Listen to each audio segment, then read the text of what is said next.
जिनको जाना था वो चले गए और अच्छा हुआ चले गए, है ना। वो कैंसर वाला हिस्सा कट के निकल जाए तो ज्यादा अच्छा है। ये जब से जीते थे न इनको समझ है, न सीमांचल का दर्द है, न जिन लोगों ने सीमांचल के नाम पर वोट दिया उनसे कोई मोहब्बत है। ये नाकारे निकल गए। हम लोग समझते हैं कि अच्छा हुआ, अब हमारी पार्टी पाक हो गई है। MIM का लेके गए हो, जनता पूछ रही है कि हमारा वोट लेकर तुम कहां चले गए, तुमने किस गोद में जन्म लिया है और नाम अपने खाता में किसका लिखवा रहे हो, जरा शर्म करो। जमीर फरोशों के अल्फाज पर विश्वास मत कीजिए। जिनको जाना था वो चले गए और अच्छा हुआ चले गए, है ना। वो कैंसर वाला हिस्सा कट के निकल जाए तो ज्यादा अच्छा है।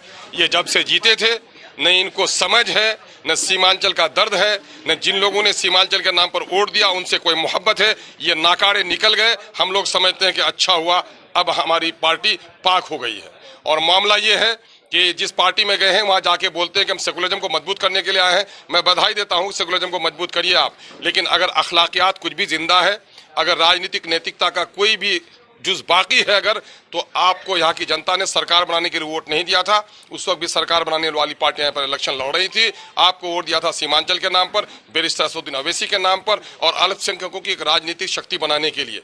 और राजद ने आज अल्पसंख्यकों की इस राजनीतिक शक्ति का गला मरोड़ दिया है। उनके पास जाकर के बैठे हो, अगर नैतिकता है तो रिजाइन करो और राजद के निशान पर इलेक्शन लड़के जाओ तो कोई शिकवा नहीं होगा। लेकिन वोट हमारा लेके गए हो, वोट MIM का लेके गए हो। जनता पूछ रही है कि हमारा वोट लेकर तुम कहां चले गए, तुमने किस गोद में जन्म लिया है और नाम अपने खाता में किसका लिखवा रहे हो, जरा शर्म करो।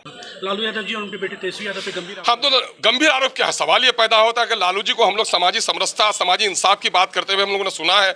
अकलियतों को, दलितों को, पीछों को ऊपर उठने की बात करते थे और अकलियत समाज के लोग ऊपर उठे हैं तो उसका गर्दन उसने मरोड़ दिया। तो कथन में और करनी में इतना फर्क क्यों है? ये तो नहीं होना चाहिए। और लालू जी के बेटे जो हमारे तेजस्वी यादव जी हैं, तो इनके बारे में क्या कहना। पिताजी तो माई समीकरण पर बिहार की राजनीति करते थे, अब तो देश की राजनीति A to Z के नेता हैं। A to Z के नेता में ये कि हम चला ही गया तो उसका क्या बिगड़ जाएगा? बाकी तो बचेगा ना भाई। 26 में से 26 अल्फाबेट में से एक चला जाए हम तो 25 तो बचेगा ही। उनको बड़े नेता है वो। तो राजद का कहना है कि अब सावन में जो है सरकार बनेगी राजद की। अरे भाई सरकार बने, हम तो सरकार बनने और सरकार नहीं बनने का कोई हमने सपना ही नहीं देखा। तो हमको तो उसे लेना ही देना नहीं है। हमने अपनी खुली हुई आंखों से देखा है कि राजद की सरकार बनी थी।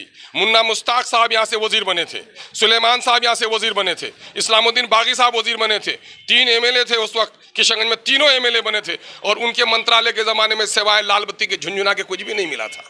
इसलिए हम सरकार के बारे में कोई उम्मीद नहीं रखते। सरकार बनेगी, लाल बत्ती उनकी बनेगी। आएंगे तेजस्वी जी यहाँ पर अपने सरकार बनाने के लिए, वोट मांगने के लिए आएंगे। लेकिन हमारा नेता जो 2000 किलोमीटर दूर से बैरिस्टर असदुद्दीन अवैसी आएगा, वो नेता यहाँ मंत्री बनने के लिए नहीं आएगा, बल्कि सीमांचल की बिगड़ी हुई मुकद्दर सीमांचल की नस्लों के साथ इंसाफ करने की तहरीक चलाने आएगा। लेकिन जब ये चारों विधायकों ने आप पे गंभीर आरोप लगाए, क्या कहा कि आप तानाशाह रवैया अपनाते थे इसलिए हम लोग छोड़ के चले गए। अरे भाई मैं कह रहा हूँ, मैं कह रहा हूँ कि ऐसे लोगों को तो जाना ही चाहिए। मैं कह रहा हूं कि मैं तो जन्म लिया हूं एक साथ हम लोग पले बढ़े हैं। मेरी फितरत को उसने नहीं देखा।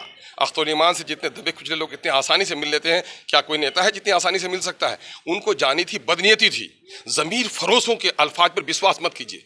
देखिए, बिकती है ज़मीन, बिकता है मकान, ताजो तख्त बिकता है, जानवर बिकता है, जो जिंदा जमीर रखता है वो इंसान नहीं बिकता। तो अब राजद की अगर सरकार बनती है और आपसे समर्थन में आया तो आप एक विधायक के क्या? अरे आप मुंगेरी लगा सपना कहाँ से देख रहे हो यार?